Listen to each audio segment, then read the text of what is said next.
Sean todos bienvenidos, queridos amigos, a un nuevo repaso de la lección de escuela sabática. Ya vamos en la lección 3 de este trimestre acerca de los Corintios, primera y segunda de Corintios. Bienvenido, Claudio. Muchas gracias por presentar esta hermosa experiencia de poder compartir la lección que en primer lugar nos alimenta a nosotros espiritualmente. Sí. Bien. Queridos amigos, la lección esta vez hablaba acerca de algo que vimos un trimestre anterior, acerca de la unidad en Cristo. ¿Cuán importante es este tema para hoy? Y había un comentario que partía una lección comentando acerca de una historia. Y dice que en un pueblo pequeño varios voluntarios se unieron para reconstruir como un comedor solidario. Pero dice que a medida de eso se empezó a sumar gente y algunos decían, no, nosotros construimos así, no, los ladrillos van así. Y fueron intercambiando ideas, o sea, habiendo conflictos. Y de repente algunos decían, no, tú no me vas a dar órdenes a mí porque tú no eres mi líder. Y al final del día lo que podría haber sido tal vez un trabajo con buenos resultados terminó siendo una pared toda chueca, todo mal. Y pasa un anciano y dice, sacudió la cabeza y dijo, un ladrillo solo es solo una piedra, pero los ladrillos trabajando juntos con el mortero que los mantiene en su lugar, eso es una pared, eso es fuerza. O sea, cuando unimos fuerza, cuando dejamos de que estas desuniones, esta diferencia de opinión queden de lado, es cuando podemos construir. Es que la unidad es mucho más que eso, es también la capacidad de trabajar como engranaje, trabajar unidos hacia una misma causa, tiene varias repercusiones y eso es lo que quiere apuntar la lección de hoy. El versículo base está en 1 Corintios 1:10 y dice, les ruego hermanos, por el nombre de nuestro Señor Jesucristo, que hablen todos una misma cosa y que no haya entre vosotros divisiones, antes estén perfectamente unidos en una misma mente y en un mismo parecer. Bien, hermano Claudito, como seres vivos, siempre nos hemos relacionado en comunidades. Dentro del reino animal encontramos algunos que se mueven en manada, son muy pocos a veces los que son solitarios. Claro. Hablaba el ejemplo de los chimpancés, hasta 150 chimpancés a veces en una comunidad. Y a veces en esas comunidades también se ven problemas. Y la iglesia no está exenta de eso. No, por supuesto. Entonces eso es lo que viene a abordar esta lección y a ilustrarnos un poco cómo es que podemos abordar, entender estas diferencias y poder trabajarlas. De hecho, siempre que hay grupos de personas se dice que pueden haber problemas. Eso es un hecho. Y en Corinto, los hermanos corintios no estaban exentos de esto. Y por eso es que Pablo empieza a abordar este problemita, esta temática acerca de lo que es las divisiones. Internamente, al parecer, habían grupitos que se habían formado en función de su maestro y de alguna manera ellos empezaron a empatizar con las ideas de unos y otros y esto generó división. Esto generó de alguna manera esta desunión que por ende no se obtienen buenos resultados. Sí, es interesante porque Pablo finalmente el primer tema que trata y lo trata en capítulo 1 y en el capítulo 3 lo vuelve a repetir. Claro. O sea, era un tema que era importante. Hay un énfasis. Hay un énfasis en esto. ¿Y por qué? Porque la influencia del mundo se estaba introduciendo en la iglesia. Y eso lo estuvimos conversando acerca de que en aquel tiempo había muchas corrientes filosóficas, gente que se largaba, que lanzaba como su proyecto y se volvía un maestro. Claro. Y algunos decían, no, yo lo sigo a él. Y él como que él da las directrices. Y después venía otro y lo mismo. Y esto se introduce en la iglesia y algunos dicen, no, yo soy de Pablo, yo soy de Apolos, de Cefas, que era Pedro, claro. Y empieza a haber esta división entre líderes. Y cuán peligroso es porque probablemente empezó de forma muy sutil, acerca de una diferencia, pero terminó transformándose en un problema. ¿En la iglesia hoy tenemos ese problema? Sí, yo creo que sí, porque como decíamos al principio, las personas generan estos grupos cerrados o generan también, traen sus propias filosofías, como decías tú, porque cuando estamos lejos de Dios, nosotros tendemos al egoísmo, tendemos a que seamos beneficiados nosotros, a que seamos entendidos nosotros. Y Pablo, al parecer, estaba viendo las mismas cosas. De hecho, en 1 Corintios 1:10 dice, os ruego hermanos, por el nombre de nuestro Señor Jesucristo, que habléis todos una misma cosa, y que no haya entre vosotros divisiones, sino que estéis perfectamente unidos en una misma mente y en un mismo parecer. Mira el desafío que les deja Pablo. Les habla acerca de que estamos todos bajo un solo nombre. O sea, si tenemos un maestro, que sea nuestro Señor Jesucristo, que tengamos el pensamiento de Él. Sí, me gusta porque Pablo como que viene a aterrizar a todos. Sí, Y le dice, ¿acaso yo morí por ustedes? claro. ¿Acaso fue yo el que fui crucificado? O me gusta la pregunta que hace, ¿está Cristo dividido? Qué fuerte. Y sí, y les viene a aclarar las mentes respecto a esto, acerca de que el esfuerzo humano, por más buenas personas que podamos ser, no podemos reflejar a ellos. No. Al único que debemos reflejar y al único que debemos seguir es a Cristo. Y él, hablándole a los romanos, a los corintios, en diversas formas les habló. Por ejemplo, en Romanos 1:29 dice, estando atestados de toda injusticia, fornicación, perversidad, avaricia, maldad, llenos de envidia, homicidios, contiendas, engaños y malignidades.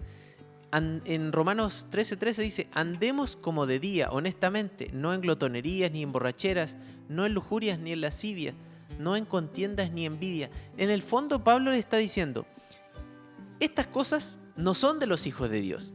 La forma de vivir de un hijo de Dios es diferente. Entonces, no traten... ¿Sabes qué? Me sirvió mucho esta lección porque muchas veces uno quiere introducir a la iglesia formas que no son propias de un hijo de Dios. Entonces, nosotros decimos, sí, pero es que tenemos que todos aceptarnos adentro. Correcto, todos tenemos que aceptarnos. Pero hay cosas que tenemos que ir dejando. Eso es lo que les dijo Pablo. Las envidias, los egos, todas esas cosas no son de los hijos de Dios. Porque Jesucristo no tenía ese pensamiento. Es interesante la lógica que Él les hace, ¿eh? Le dice, cambien un poco la forma. Sí, como decíamos, Pablo viene a cambiar la forma de pensar de ellos. Y había tanta división y por temas a veces tan banales, por temas tan triviales podríamos decir, cuando realmente el foco de nosotros debe estar centrado en la misión de Cristo. A mí me parece interesante y creo que lo había estudiado en otro punto, acerca de la diferencia entre Pedro y Pablo. En este caso Cefa y Pablo. Claro. Y ellos tenían diferencias muy grandes respecto al evangelio. Por ejemplo, Pablo decía, no, hay que predicar a los gentiles, y Pedro no, Pedro estaba cegado, que no solo a los judíos. Habían aprensiones. Y si vemos, es una diferencia muy grande acerca del evangelio. Claro. O sea, predicamos o no predicamos, a ese punto. Pero ellos no dejaron que eso los limitara. Claro. Por el contrario, cada uno siguió predicando. Pedro recibió también la revelación de que también tenía que predicar a los gentiles, pero finalmente su foco estaba en predicar el mensaje. Exacto. Es que ahí debe estar nuestro foco. O sea, nosotros somos hijos de Dios. Y como hijos de Dios debemos sacrificar algunas cosas propias. Porque todos tenemos diferencias. O sea, yo creo que tú y yo tenemos diferencias. En algunos temas lo más probable es que tú pienses A y yo piense A,5 Sí. o B. Y de alguna forma no podemos decir, bueno, entonces el Yochoa piensa diferente, chao. Tenemos que ver las cosas que sí nos unen. Nos une el amor a Dios, nos une las cosas que a lo mejor nos gusta para evangelizar, como esta actividad. Y todas esas cosas nosotros tenemos que buscar nuestro punto en común. 1 Corintios 6, 1-3 dice, ¿osa alguno de vosotros, cuando tiene algo contra otro, ir a juicio delante de los injustos y no delante de los santos? Mira, ya habían las primeras demandas judiciales entre hermanos. No nos vamos a meter en este tema, no lo vamos a profundizar, pero sí, Pablo advierte, ojo, que ustedes están llegando al punto de ir a que las personas de afuera, que no son cristianas, definan qué es lo correcto dentro de la iglesia. Mira qué interesante. Potente encuentro yo. Es muy poderoso esa frase. Pablo allí en 1 Corintios 12:27 también le dice que somos el cuerpo de Cristo y cada uno de ustedes es parte de él. Cuando nosotros analizamos el cuerpo humano nos damos cuenta que funciona a la perfección como una máquina y que todas las partes del cuerpo trabajan de manera distinta pero simultáneamente. Exactamente. Ahora, ¿qué pasa si estas partes no se colocaran de acuerdo? No, sería terrible. Bueno, la enfermedad, pues cuando las cosas fallan dentro del cuerpo, hay enfermedad. Bien, la iglesia funciona parecido. Tenemos gente, lo que nunca hay que hacer es cola, dice la Biblia. Nunca quedarnos en esa faceta. Pero avanzar como un cuerpo, Claro. o sea, con una mentalidad clara. Algunos trabajando en algunos ministerios, como lo hemos dicho, no siempre desde el púlpito. Tenemos hermanos que pueden estar en la entrada. A mí siempre me llama la atención Dorca. Dorca no era alguien que predicaba, pero con sus manos había predicado el mensaje de Dios. Claro. Entonces debemos trabajar en esto, tener este énfasis en que no es centrado en nosotros, no es lo que usted y yo pensamos. Porque si fuera por eso probablemente nunca nos juntaríamos, porque somos pensamientos distintos. Exacto. Y en eso Dios también nos hizo distintos, cada uno tiene la libertad de poder pensar. Pero debemos, como decía usted, centrarnos en lo que nos une. Eso. ¿Y qué es lo que tenemos que dejar de lado? Primera de Corintios 1:10 dice: os ruego, hermanos, en el nombre del Señor, que habléis una misma cosa y que no haya divisiones. Yo te pregunto, Yoshua, ¿qué divide a los hermanos? Porque a veces ocurre tristemente que tenemos situaciones donde decimos, oye, hay discusión entre los hermanos, hay división, hay grupos, el Yoshua tiene un grupo, el Claudio tiene otro grupo y esos no se conectan, no se juntan. ¿Qué cosas, por ejemplo, pueden empezar a desunir los hermanos? Bueno, Claudito, cuando conversábamos acerca de esto, pensaba en que hoy en la actualidad tal vez nos encontramos los líderes que nos desunen. O tal vez decir, no, yo sigo a este anciano de iglesia, por ejemplo. Claro. Por lo general dice eso hoy en día. Claro. Pero si nos atrincheramos en algunas posiciones, podríamos decir teológicas o de forma de percepción. Por ejemplo, no, a mí me gusta la música así. Claro. No, yo soy más conservador. Y allí parece que hay un roce y con ese hermano yo no me junto porque el hermano no, ese Tiene hermano le gusta otra filosofía. música. Claro, y hoy en día la iglesia se ha visto dividida por estos pensamientos. Mire, yo voy a contar una pequeña anécdota, no sabía si Por contarla. favor, no, cuéntela. Una vez me tocó visitar una iglesia Ya. en que eran dos iglesias en el mismo templo. Wow, Y una se sentaba a la derecha y otra iglesia se sentaba a la izquierda. No te puedo creer. Y era un tal el nivel de división, porque ellos entre las dos iglesias nos llenaban la mitad de la iglesia, que fue que terminaron haciendo un culto en la mañana y otro a las 3 de la tarde. Y realmente no llenaban ni siquiera un templo. Claro. O sea, yo digo, ¿cuál era su foco en hacer dos cultos distintos? Separarse. No, es que a mí me gusta el culto así y el otro no, a mí me gusta el culto de esta otra forma. Entonces vemos que se ha perdido el foco de que no estamos en la iglesia porque es una reunión social.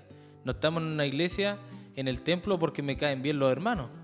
Estamos porque vamos a aprender de Cristo y a relacionarnos con Cristo. En 1 Corintios 1:10 dice: estén perfectamente unidos en una misma mente y un mismo parecer. Este término griego traducido como unidos proviene del verbo katartizo, que sugiere que algo debe ser restaurado a su condición adecuada. Mira, la unidad no se refiere a que tengamos todo el mismo pensamiento, así como, son clones, todos son clones. No, sino que nuestro pensamiento debe ser restaurado a la condición adecuada. Adivina cuál es la condición adecuada de Dios, de Cristo: el servicio. En servicio. O sea, si yo tuviera que buscar un norte, busco a Cristo. Y Cristo, ¿cuánto amó ser servido? Él anhelaba que lo sirvan. Por el contrario. Por el contrario, de su vida por nosotros. La semana pasada estudiábamos con los jóvenes acerca de esto, acerca de la última cena. Y lo que nos llevaba a reflexionar era que la vida de Cristo fue servicio hasta el final. Claro. Y muchas veces nuestro problema dentro de estos conflictos finalmente es el orgullo. Y es dentro de los mayores problemas que encontramos en la iglesia, porque finalmente nos damos nuestro brazo a torcer en nada. Claro. Pero vemos que Cristo es totalmente contrario. Y lo que me llama la atención de esa cena de cuando están allí con sus discípulos es que Jesús no le lava los pies solo a los que le caen bien. No. O a aquel que no lo vaya a traicionar, a aquel que se portaba bien.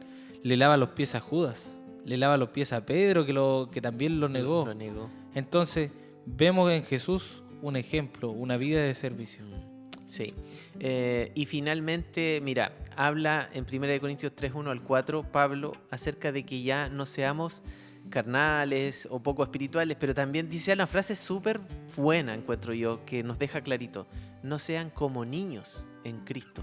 Es decir, ya no debemos estar buscando las cosas que un niño cuando parte, obviamente tropieza, cae, no es responsable, sino que nosotros ya fuimos niños, ahora tenemos que ir creciendo, tenemos que ir madurando.